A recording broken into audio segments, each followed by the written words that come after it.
Hi friends, ఈరోజు మనం తయారు చేసుకునే రెసిపీ బెండకాయ ఫ్రై. ఈ రెసిపీ ఎంత ఈజీగా తయారు చేసుకోవచ్చో మీరే చూడండి. ఆయిల్లో నూనె పోసుకొని ఆ నూనె వేడైన తర్వాతకి ఈ సన్నగా కట్ చేసిన బెండకాయ ముక్కల్ని ఆ నూనెలో దూరగా వేయించుకోవాలి. బెండకాయ ముక్కలు సన్నగా కట్ చేసుకోవటం వల్ల ముక్కలు అనేవి తొందరగా వేగుతాయి. అందువలన ఈ బెండకాయ ఫ్రైకి ముక్కలు సన్నగా కట్ చేసుకొని మీడియం మంట మీద ఈ ఆయిల్లో వేయించుకోవాలి. బెండకాయ ముక్కల్ని ఆయిల్లో అటు ఇటు నిదానంగా కలుపుతూ ఉండాలి. మీడియం మంట మీదే ఈ బెండకాయ ముక్కల్ని వేయించుతూ ఉండాలి.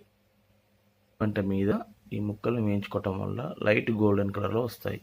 ఇలా ఈ ఫ్రై అయిన ముక్కలన్నిటిని ఒక బౌల్లో పక్కన తీసి పెట్టుకోవాలి. ఎందుకంటే కొద్దిసేపు ఆ ఆయిల్ అనేది ఆ ముక్కలకు ఉన్న ఆయిల్ ఆరిపోతుంది. అలా ఆరిన ఈ ముక్కల్ని పక్కకి పెట్టుకోవాలి. పోసుకొని అందులో పల్లీలు వేయాలి. మీడియం మంట మీద లైట్ గోల్డెన్ కలర్ వచ్చే వరకు వేయించుకోవాలి. చూసారు కదా, అలా లైట్ గోల్డెన్ కలర్ వచ్చాక ఈ పల్లీలన్నిటిని కూడా తీసుకొని మనం ఫ్రైకి పక్కన పెట్టుకోవాలి.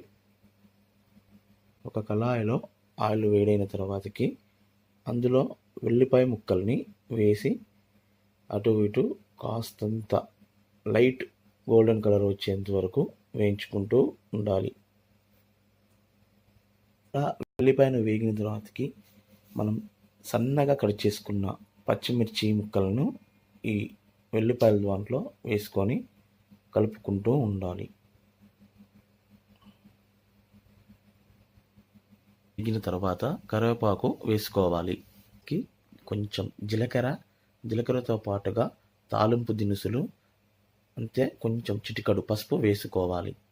పసుపు వేసిన తర్వాతకి ఈ తాలింపు అనేదాన్ని మొత్తం నిదానంగా కలుపుకోవాలి. ఈ తాలింపు రెడీ అయిన తర్వాతకి ఈ తాలింపును కూడా ఈ కళాయి నుంచి తీసేసి బెండకాయ ఫ్రైకి మనం ఇందాక ఏదైతే ఆరబెట్టుకున్నామో ఆ బెండకాయ ఫ్రైకి ఈ తాలింపును కూడా మనం పక్కన సిద్ధంగా ఉంచుకోవాలి. కళాయిలో ఆయిల్ వేడైన తర్వాతకి మనం ఈ శనగపిండిలో ఆనియన్స్ను కలుపుకొని పకోడీలా చేసుకోవాలి. అలా ఈ పకోడీ లైట్గా బ్రౌన్ కలర్ వచ్చేంత వరకు వేయించుకుంటూ ఉండాలి. ఎందుకంటే ఈ బెండకాయ ఫ్రైలో ఈ పకోడీ వేసుకోవటం వల్ల కూడా చాలా టేస్టీగా ఉంటుంది. ఉడికేంత వరకు ఈ పకోడీని బాగా ఉడికిస్తూ ఉండాలి. రెడీ అయింది. ఈ రెడీ అయిన పకోడీని ఈ కళాయి నుంచి తీసి పక్కన పెట్టుకొని ఇందాక బెండకాయ ముక్కలు తాలింపు ఎలా పక్కన పెట్టుకున్నామో ఈ పకోడీని కూడా పక్కన పెట్టుకోవాలి. ఈ తాలింపు వేసుకోవాలి.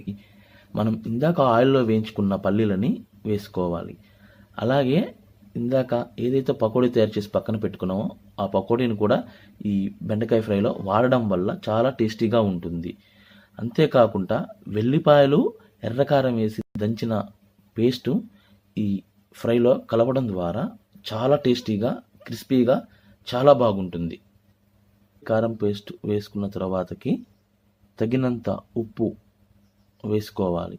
ఆ వేసుకున్న తర్వాతకి మొత్తం కలిసేలా నిదానముగా కలుపుకుంటూ ఉండాలి. ఇందాక మనం పల్లీలు పకోడీ వేసుకున్నాం కదా, అవన్నిటికీ కలిసేలా నిదానంగా మనం కలుపుకుంటూ ఉండాలి.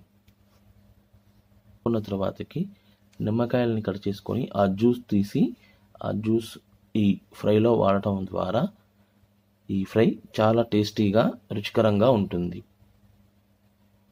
నిమ్మరసం పిండిన తర్వాతకి మళ్ళొకసారి ఈ ఫ్రై మొత్తం కలుపుకుంటూ ఉండాలి. ఎందుకంటే ఆ కారం, ఉప్పు ఇందాక మనం కలిసేలా ఎలా కలుపుకున్నామో ఈ నిమ్మరసం కూడా మొత్తం కలిసేలా కలుపుకోవాలి. ఎందుకంటే అప్పుడే ఈ ఫ్రై కొంచెం రుచిగా చాలా బాగుంటుంది నిమ్మకాయ వల్ల.